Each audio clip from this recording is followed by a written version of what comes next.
Hello friends, and welcome back. In today's video, we are showing 10 amazing PC games that you can play with low system requirements. At number 10, we've got Sonic Mania. Sonic the Hedgehog has led a pretty rough life. Nowadays, Sega's legendary mascot has a resume filled with both masterpieces and bottom-of-the-barrel junk, and the latter have dominated the discourse over the last 2 decades. Despite its many failures, when the franchise gets a project right, it tends to hit a home run.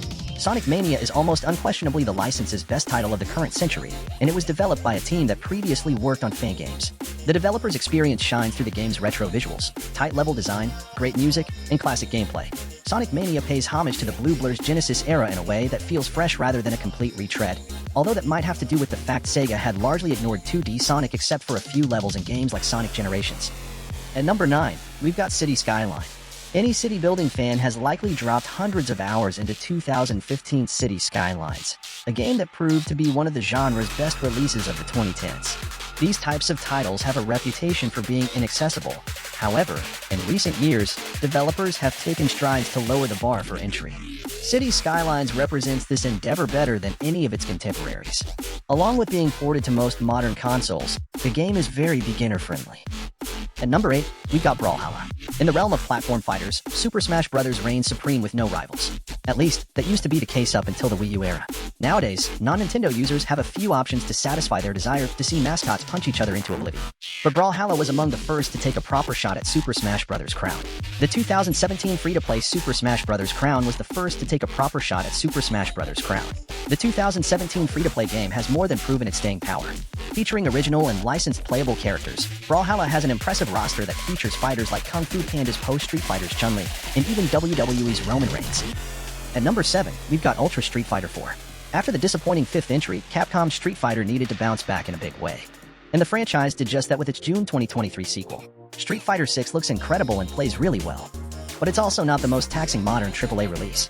Nevertheless, PC players will need at the minimum a GTX 1060 or RX 580 to get it running. So while Street Fighter 6 is a fine option for mid-budget systems, it's certainly not a low-spec PC game. Thankfully, Ultra Street Fighter 4 is also right there. Now, it should be noted that the 2014 release, which is based on a 2008 to 2009 game, is a completely different beast than either of its sequels. Ultra Street Fighter 4 plays nothing like Street Fighter 6, and while that makes it a terrible option for someone looking to get in some mileage before jumping into the sequel, these core differences ensure that the older title still has a place on the market. Even though finding online matches in this day and age is not easy and newcomers basically stand no chance against the veterans, the fighting game has quite a bit of single-player content to keep users entertained. At number 6, we've got Barotrauma. If Earth's deep waters can inspire chills, then a distant moon's seas are the stuff of nightmares. Barotrauma was developed by locking players in a submarine and tasking them with exploring an ocean riddled with creatures that wouldn't look out of place in a Lovecraftian story. Blending survival horror with RPG elements, Barotrauma's brilliance really shines through when co-op is in play. Undertow's game supports up to 16 players, all of whom would be assigned roles within the submarine. Although certainly indie in presentation, the project nonetheless looks great and stylish, and it manages to produce some real scares, despite being presented from an angle that doesn't facilitate horror particularly well. Barotrauma is an intense, suffocating experience that will test a team's communication, competence, and foresight, and its low barrier of entry when it comes to specs means that most people should be able to tag along for the ride. At number 5, we've got Minecraft. Many of the most popular video games have low PC requirements. It's not always about frame rate or graphics, which is why a game like Minecraft is widespread. This block-building game is nothing short of a phenomenon, and a huge part of its appeal is its accessibility. Minecraft is a game for everyone. At number 4, we've got League of Legends. Whether someone is a League of Legends or Dota 2 player, they can't deny that the format has left a huge impact on the gaming world. League of Legends is a MOBA that can be difficult for newcomers to jump into, especially after the game has been on the market for so long. But players won't need an especially jacked PC to get the title running. League of Legends is an entity unto itself, a beast of a game that dominates lives and continuously evolves. It might not cost money or hardware, but League of Legends demands time.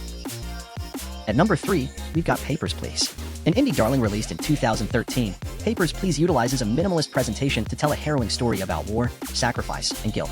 Set in a fictional state that's at odds with other countries, players control a border agent who must examine the documents of migrants trying to cross over. Simultaneously, a nameless cog in the machine and an entity capable of dictating the lives of countless people players will steadily come to understand the responsibility placed on their shoulders. Letting the wrong person through or denying someone who should have been accepted comes with dire consequences in the form of a salary penalty. While this might not sound like a big deal, the agent needs to use their measly income to keep their family fed and alive. At number 2, we've got Left 4 Dead 2. Left 4 Dead 2 will never die, or that at least be the case. Valve's co-op shooter has been out for more than a decade, and the game's popularity has hardly dipped. For players must work together to blast their way through creative levels overflowing with zombies, some of which are quite creative. Even in 2009, Left 4 Dead 2 was not a particularly taxing game. With that, modern systems shouldn't have any trouble running this title on minimum or even maximum settings. And taking our top spot of this list is Valorant. Although Valorant was released in 2020, the game has surprisingly low PC requirements. This low-end favorite is jumping on the scene as one of Twitch's most streamed games. Its mass appeal is likely because of its low PC requirements, and because it's free to play. By using the Unreal Engine, developer Riot Games could focus on improving gameplay instead of building on the game's graphics. It goes to show that better graphical fidelity doesn't trump all. Valorant has addictive gameplay, and Riot is continually adding new content. A budget laptop likely has the necessary hardware to run this explosively popular game. And that's our list. If you enjoyed this video, please be sure to like, share, and subscribe. And as always, be sure to visit channel for more top-notch gaming content. I hope you all have a wonderful day, and I'll catch you in the next video.